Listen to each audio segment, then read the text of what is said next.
Welcome to Picking Bones. I'm Eric Jones. Today we're going to talk about how common it is in propagandist storytelling to try to make evil look good. And we see this in TV shows like Lucifer, which the hero of the story is literally Satan acting as, I think he's like a detective in this show.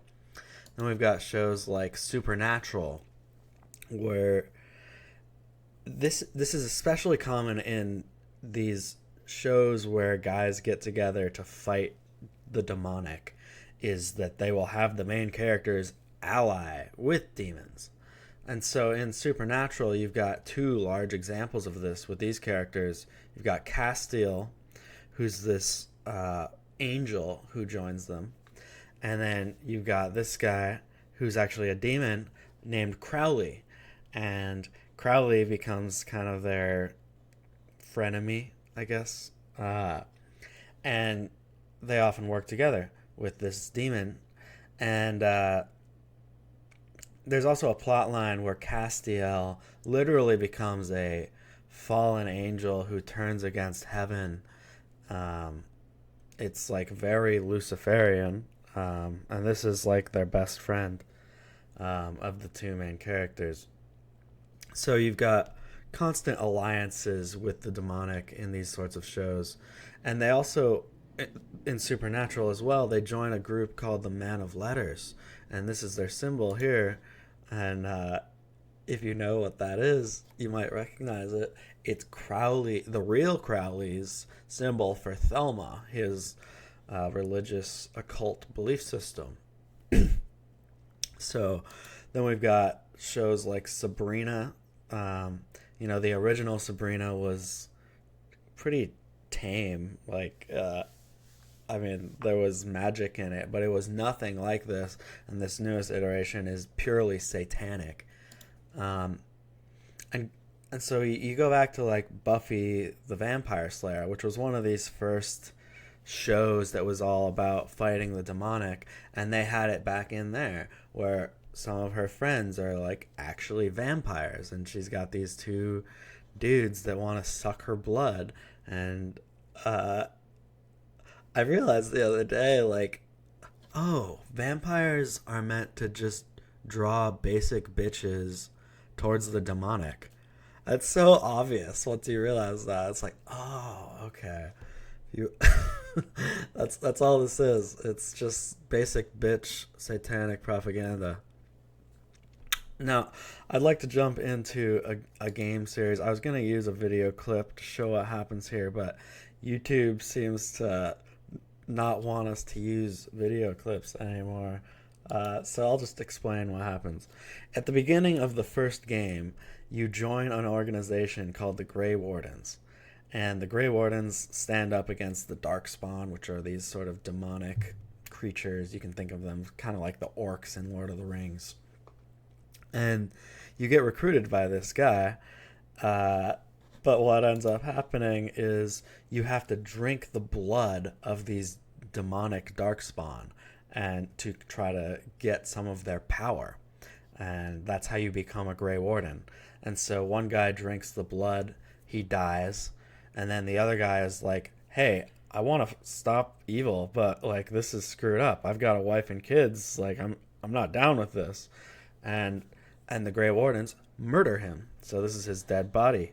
Uh, Now the Grey Wardens are the heroes of this game series, and guess where the Grey Wardens originally met?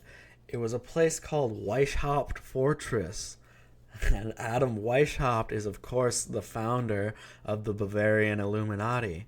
But the blatant symbolism doesn't end there with this game. You also got a uh, version of kind of Christian-esque religion um, with Andraste, who's becomes like the wife of God, and she's kind of a replacement for Christ in this religion. And this is all connected to the Chantry, which you can think of kind of like the Catholic Church. And there's a group called the Seekers in the third game, which use the all-seeing eye as their symbol. The third game is called Inquisition, So they're very blunt with a lot of their symbolism and what they're doing in this game. But I think the most interesting thing they've done with the propaganda in Dragon Age is what they did with the Templars and the mages. You've got the Templar organization, which basically imprisons mages because the way that magic works in this game is you kind of open yourself to a veil where there is demons, and it's too easy to become influenced by demons when using magic. So the Templar basically imprison all mages in towers, and so the series is largely about how mages are being oppressed by the church. And so you have this conflict really come into full focus in the second game. And this character here is called Anders, and he's a mage who's fed up with the chantry and how mages are treated. And so he ends up, this is the church, the chantry, and he blows it up. He destroys the entire thing. Everyone's very upset. But at the same time, the game sets him up as a sympathetic character. You're supposed to feel for the plight of the mages and feel that the church is oppressing them. And so, like, it does.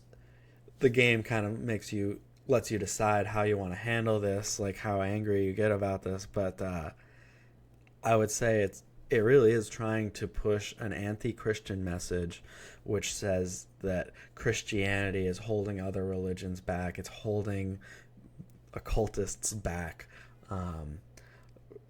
And it's horrible oppression.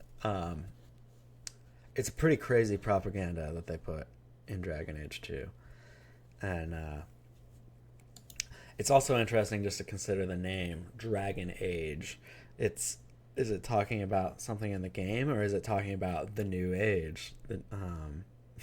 Crowley talks about how for the initiation of the new Aeon, it'll be necessary that the whole planet is bathed in blood before man is ready to accept the law of Thelma. The great war must be fought. He says, the bloody sacrifice is the critical point of the world's ceremony of the proclamation of Horus, the crowned and conquering child as Lord of the Aeon.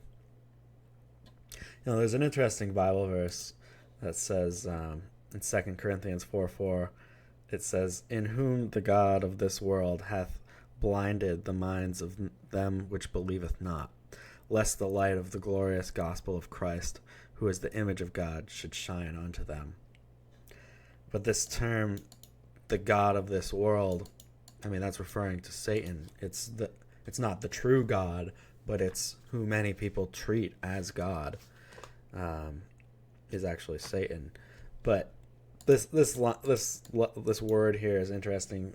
That's translated as world. A lot of the translations put it as the God of this age, which is interesting, just considering the terminology of the new age and the devil.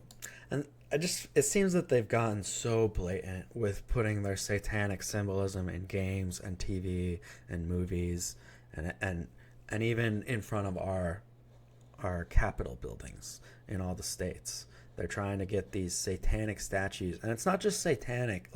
It's Baphomet with children.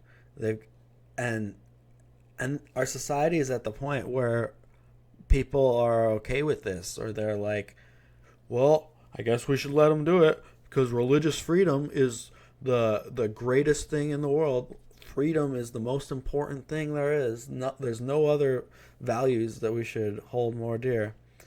And that's a Luciferian idea in itself. The idea that we should all be able to do what we want. It's nonsense. It's satanic. Freedom should not be the end goal. But I do think that we're seeing a positive to all of this satanic trash, because as they ramp up their game and they push this stuff on us more and more, I think more people are seeing it.